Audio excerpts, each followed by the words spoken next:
Splitgate 2 launched in open beta, but considering that the beta goes all the way to launch and all progress carries over, this might as well be an early access launch or a soft launch. Without further ado, let's get into the review of Splitgate 2. First and foremost, if you did not like Splitgate 1, there is a very good chance you will not like Splitgate 2, as the core fundamentals of Splitgate 2 is the same as Splitgate 1 in many ways. The game still, at its core, can be described as Halo with portals. Yes, they changed a few things. For example, you no longer have the grenade that you throw to destroy enemy portals. You also have a hero shooter element with the 3 specific classes, each of which have their own abilities. These are some of the changes that were made from Splitgate 1 into Splitgate 2 to help make it more appealing to the general population. Right? When it comes to the game's presentation, the game has seen a significant upgrade from its predecessor in visual and art style. In my opinion, Splitgate 2 looks absolutely fantastic, and it's just a very aesthetically pleasing game to look at. The colors are nice, it's easy to see the enemies, the art design is really good. All of the games in terms of the visual look of it is really, really good, and more importantly, it scales really, really well. Because not only is this game available on current gen consoles and PC, but it's also available on preceding consoles in the PS4 and Xbox One. So if you PS4, Xbox One players, you can still enjoy Splitgate 2. When it comes to the game's audio, the audio is also really good. It's snappy, it's punchy. All the guns feel like they have weight when you secure a kill. You feel the punch of it. And of course, the heavy weapons or the power weapons feel really, really good, and the audio that comes along with them is good. You do have an announcer in the background who calls out the way the game is going on, because the pure direction for Splitgate 2 is, in short, to be more of a competitive atmosphere. The game does cater more to an esports type of environment. When it comes to the game's mechanics, the one thing that I love about Splitgate 2 is the movement. Movement in Splitgate 2 feels absolutely fantastic. Some of the best movement, in my opinion, since probably Titanfall. The movement is really, really good. It's really, really precise. It feels snappy. Going around the map feels really, really good. And of course, this is all accompanied by good shooting mechanics. Splitgate 1 had good shooting mechanics, and Splitgate 2 is no different. The mechanics are also really good as well. Sticking with the gameplay and the mechanics, as I said at the top of this video, Splitgate is Halo with portals. So yes, portals are a big part of Splitgate, and Splitgate 2 is no different. They are integral to the gameplay loop. Using portals to not only move around the map, but to get different flanking angles, both shooting and coming out of them. You could also do trick shots. Once you learn and master the maps as well as the portals, you could perform trick shots, because every time you go through a portal, the momentum carries along with it. What this means is that if you place the portal, for example, on the floor, and you jump through that floor, you're going to appear on the other portal that you have at a door, and you're going to fly out of that. Combine that with the game's hover mechanics, you can literally fly across the map getting crazy trick shots. So there is a lots and lots of room for skill, expression, and mastery. When it comes to the gameplay loop of Splitgate 2, it's basically easy to learn, but very difficult to master. It takes serious time commitment in order to get good at Splitgate 2, because in order to maximize these portals, you need to be able to master and memorize the maps. Speaking of maps, there is a variety of game modes with Splitgate 2.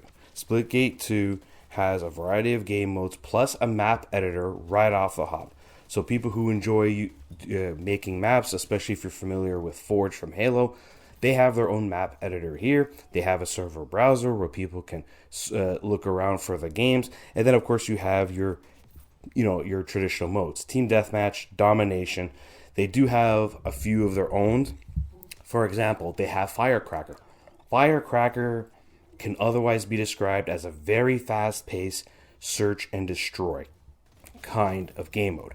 They also have split ball, where you have to pick up a ball and claim 3 of them for your team. Of course, the enemy team can steal your ball, so it's all about balancing, trying to get the other ball while preventing the enemy from getting yours.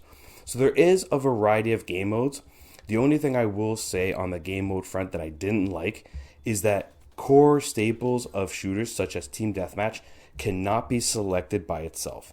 It is part of the arena playlist, which means that if you want to play TDM, you actually have to play the arena playlist, and maybe it comes up, maybe it doesn't. I kind of wish that when it came to staple modes like Team Deathmatch, that they had their own queue for that specifically, so people who don't care about objective-based modes can just go to that one, and the arena can still have Team Deathmatch, but also cycle through the other objective-based modes. It's just a minor quirk in my opinion, but that is very easily fixable. Lastly, sticking with the good of Splitgate 2, I want to talk about the optimization. The optimization, I touched on it earlier in the video. It's really, really good. It runs really well on my PC. I get very high frame rates. It runs well on the Steam Deck. You can get 60 FPS on that. And as stated, it is on last gen consoles. So optimization is really good in Splitgate 2.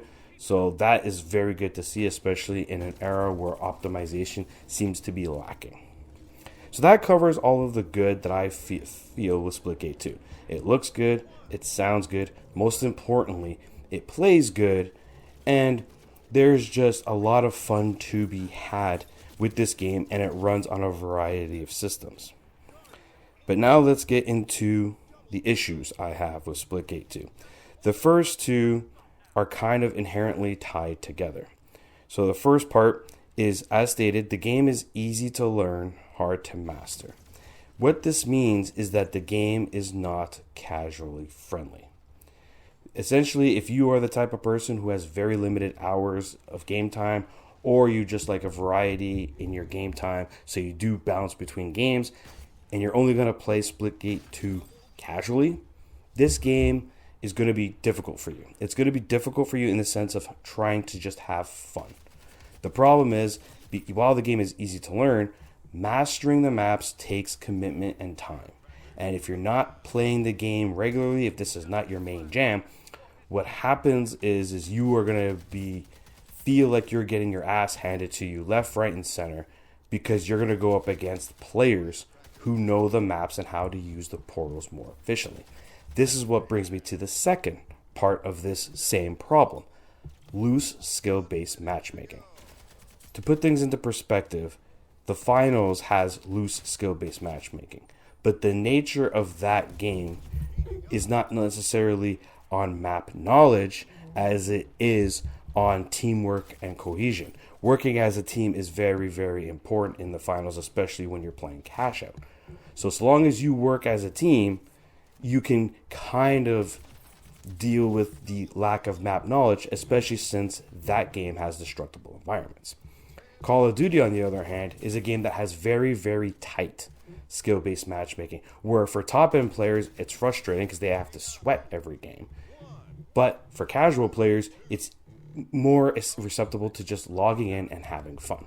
So how does this pertain to Splitgate 2? Well, Splitgate 2, as I said, is easy to learn, hard to master, but now you have a loose skill-based matchmaking system. What this means is, even if you're a casual player, you will frequently, and I mean frequently, run into players who are committed players, dedicated players, hardcore players. These guys are going to hand your ass to you. Now, I know people are going to sit there and say, oh, get good. Get good, learn the maps, skill diff, all of these things. And they're not wrong, but they need to realize that casual players don't care about getting good. They care about having fun. And if they're having fun, they stick around, play the game, support the game. If they're not having fun, they're going to leave. And then they're not going to spend money on the game because they're not even playing it. So the fact that Splitgate 2 is not casual friendly is a problem. And it stems from the fact that the game has a very high skill floor. Easy to learn, very difficult to master. and a loose skill-based matchmaking system. Those two things combined is what I have to personally ding the game on, because if you're going to play this game, you need to be committed to it to truly see the fun. Otherwise, it's going to be more frustrating because of how the game is played. Sticking with all of it as well, the other issue I had with it is because you do have the portals, because, again, speaking of map mastery, you will get shot from behind a lot. You will die from behind a lot. You will die from places you had no idea where you got killed from. And a lot of that stems from, again, the previous negative point of high skill floor, easy to learn, hard to master, no light SBMM. These things contribute to this factor as well. So now you have all of these elements that make it a very frustrating experience for casual players. So that is the big negative for me. The last negative I have for Splitgate 2 is specific to the loadout system. Now, while there is a lot of customization options in terms of cosmetics, the actual core loadouts where you make your loadouts is actually quite limited. Every gun has the same set of attachments that do the exact same thing, and every class has the exact same weapon types, just with a little bit different tweak. For example, every class has shotguns, but the Meridian one is the only shotgun where you have to charge up and fire. Why? Because it's an energy-based class. So their weapons behave a little different. While it is still a shotgun, it behaves different than the shotguns of the other classes. So there is a limitation in terms of the loadouts, in terms of customizing guns, and as well as the loadouts themselves. There's just not a lot of variety when it comes to setting up a loadout. Whereas if you come from other games like Call of Duty, like the Finals, there's a lot more room for customization of your loadouts versus here. Here, it's basically very limited weapon pool, and every weapon uses the same attachments, and then you have a couple perks. That a lot of the perks across the board are also the same. Like every class has a perk that gives them a faster reload. So there's just a lack of variety when it comes to the loadouts. Overall, I think Splitgate 2 is a game everybody should try, especially since it's free to play. It looks good, it runs good, and there is a lot of fun to be had. Just bear in mind the two major negatives with this game, the short version of it, is one, the big one is it's not casual friendly. So if you are thinking of playing this game, you might want to think about how many hours are you willing to commit to the game to actually get good at it, to see the amount of fun you can have. Because if you're going to play it casually, you're going to die a lot from behind and you're going to get frustrated, then you're not going to want to play. The other issue is the loadouts. The loadouts do lack variety in terms of customization. But overall, Splitgate 2 is a fantastic first-person shooter that everyone should try. Just be aware that you need to be committed to it, and there is a little bit light limitations of customization. Overall, I'm giving Splitgate 2 an 8 out of 10. This is Veteran Gamer, and I hope to see you guys next time.